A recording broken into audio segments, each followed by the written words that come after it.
Eu sou a Mari Batiá e essa será a nossa jornada por Bereshit.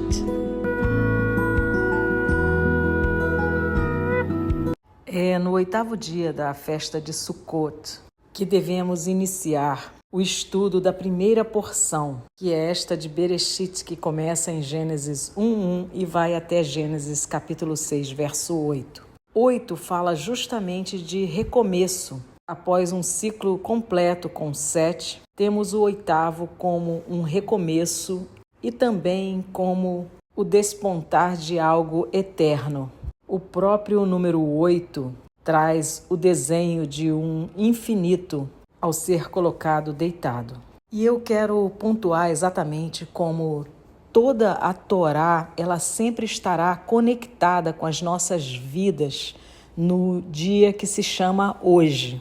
E essas mensagens são vivas e trazem vida e pulsam desde o trono do Todo-Poderoso para nos alcançar não só como povo, mas também como filhos e indivíduos. Os sábios dizem que Bereshit contém tudo sobre o universo, suas leis e princípios que nós precisamos entender e conhecer.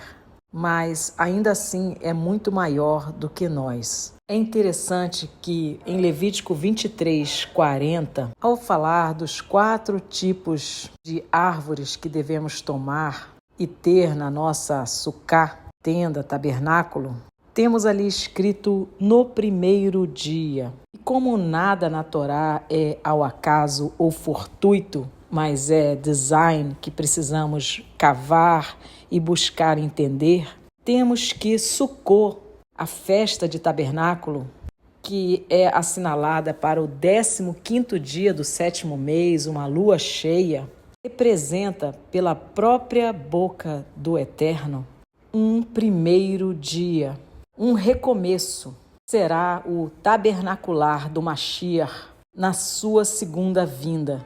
E é neste contexto, nestes tempos determinados, no dia que se chama hoje, que nós temos também o recomeço do ciclo de estudo da Torá.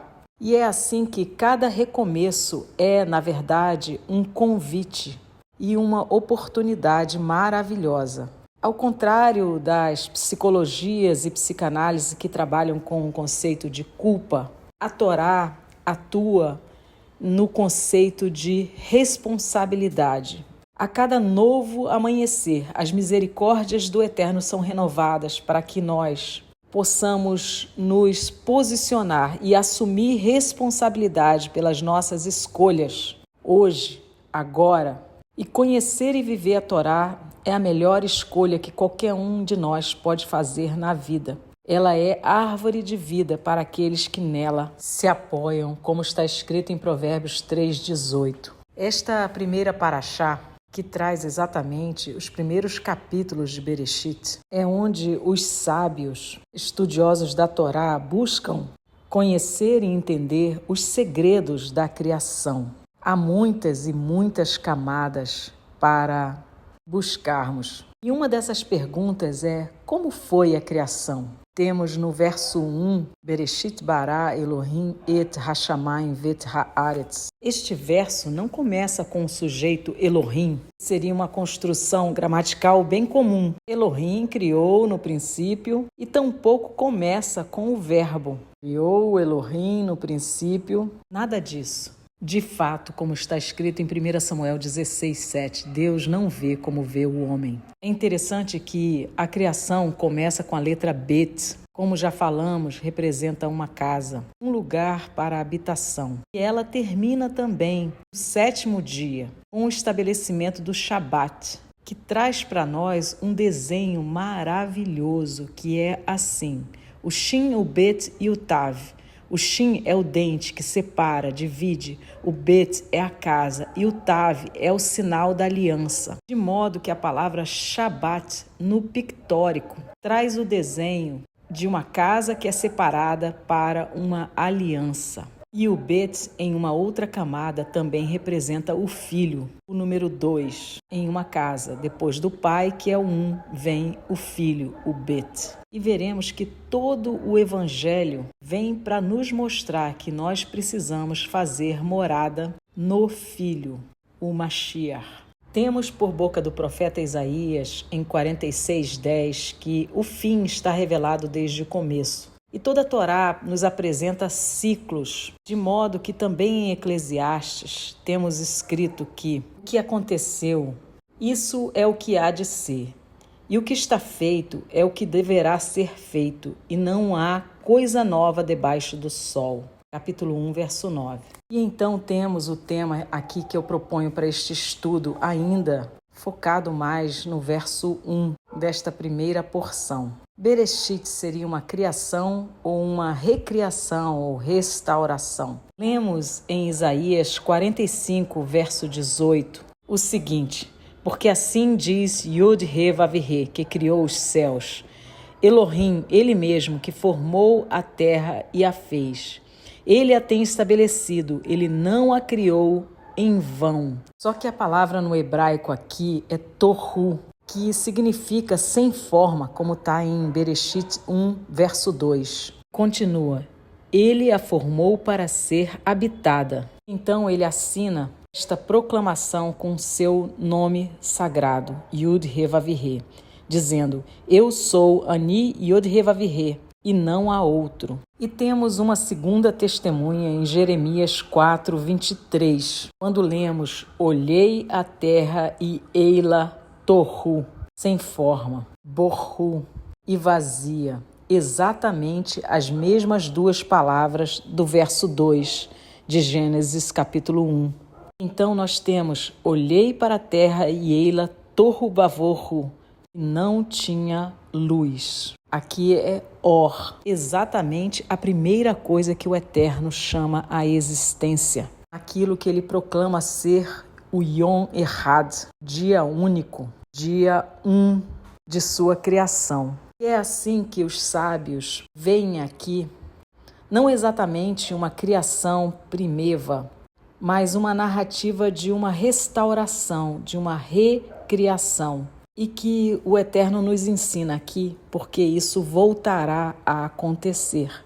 Precisamos entender que a instrução do nosso Pai, El Elyon, nunca tem a finalidade propriamente de servir simplesmente como conhecimento ou erudição. Ela é sempre profética. Precisamos conhecer para entender como viveremos essa profecia, hoje e também amanhã. Agora e também no porvir. E então, verso 1. No princípio criou Elohim, Aleph Tav, os céus, Vav, Aleph Tav, a terra. No início de Gênesis, nós temos duas palavras usadas para trazer coisas à existência. A primeira delas é bará, verbo usado no singular, para mostrar que o Eterno é Errad. Não são três, ele é um só. A segunda é yatsar, que significa formar, moldar. Bará seria, de acordo com os sábios, criar algo do nada. Eshme'ain, em hebraico. Ao passo que yatsar, formar, seria criar algo a partir de algo que já existe. Eshme'esh, no hebraico. O verbo bará, no pictórico, traz o desenho de uma casa, bet, do cabeça, resh, e aleph, o eterno Criador. Podemos entender assim que é o direcionamento da casa pelo Eterno, a organização, a liderança. Ao observarmos as outras ocorrências destas mesmas três letras hebraicas no texto, coisa muito bem catalogada no dicionário Strong, palavra H1254.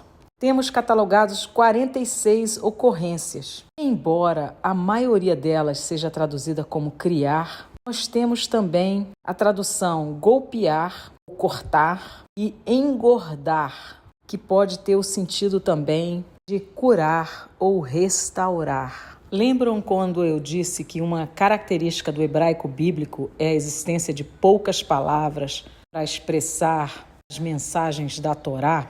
E, além disso, a maioria das palavras tem raiz trilateral, ou seja, são 3 letras, como que formando as 3 partes que nós temos em nós, corpo, alma e espírito. Uma no interior e 2 no exterior. O espírito ou a essência no interior. Corpo, a parte física, e a alma, a nossa parte mental, que também é exterior, embora não palpável. E assim é como cada palavra fosse um ser vivo. E mais do que isso, segundo os sábios, é como se fossem mulheres grávidas, prontas para dar à luz a outras ideias formadas a partir destas mesmas letras. E assim nos é mostrado que o hebraico, ele não só é como uma cebola que tem camadas e, ao nos aprofundarmos, ela continua sendo cebola, apenas enxergamos uma nova camada. Ela é também equiparada a um diamante que pode ser lapidado em 70 facetas para que a luz do conhecimento brilhe mais e mais. E é por isso que o pensamento hebraico não é linha, como é o pensamento greco-romano, evolutivo, excludente do ponto anterior. O pensamento hebraico é cubo, onde ideias, até aparentemente contraditórias, subsistem. E para entender, precisamos, como se diz no jargão, pensar fora da caixa, entendendo as dimensões do cubo. Assim, as palavras em hebraico também significam outras coisas, outras nuances, sendo compostas das mesmas partículas pictóricas. Alguns sábios dizem que a criação ela teve mais de um princípio. E pensando assim, é que alguns rabinos propõem que se traduza esse primeiro verso como em um dos princípios, quando havia caos. A terra estava sem forma e vazia, tohu bavorro. E precisamos enxergar que a nossa vida, antes de, consciente e voluntariamente, buscarmos estar conectados com o eterno, também é esse caos, tohu bavorro, que precisa ser separada e ordenada para que haja vida e frutificação, permitindo a emergência de uma outra camada de sentido a partir do verbo bará, como restauração, como cura de algo que não foi feito deste modo, mas se tornou assim. Poderíamos ler o verso 1 assim: no princípio, Elohim começou a curar os céus e a terra. Começou a restauração dos céus e da terra. Há uma palavra em hebraico que contém nela a palavra Bará, que é Mebraim, que significa saudáveis, ou aqueles que foram curados. E assim, desde a primeira letra, a primeira linha da Torá, o Eterno nos traz mensagem de vida, restauração, através do seu Filho, ofertada para nós, se aceitarmos o convite de nos deixarmos ser igualmente recriados pela palavra do Todo-Poderoso. Os sábios no Zohar escrevem que a Torá existia antes de qualquer criação, como uma expressão da vontade de Hashem. O Eterno teria olhado para a Torá e criado o mundo. E nós precisamos olhar para a Torá e buscar manter, trazendo à existência o mundo criado na Torá, com princípios e leis eternas. Como está escrito no Salmo 89:14, justiça e juízo são a habitação do teu trono. Misericórdia e verdade irão diante da tua face. Este é o convite e também o desafio. Shalom.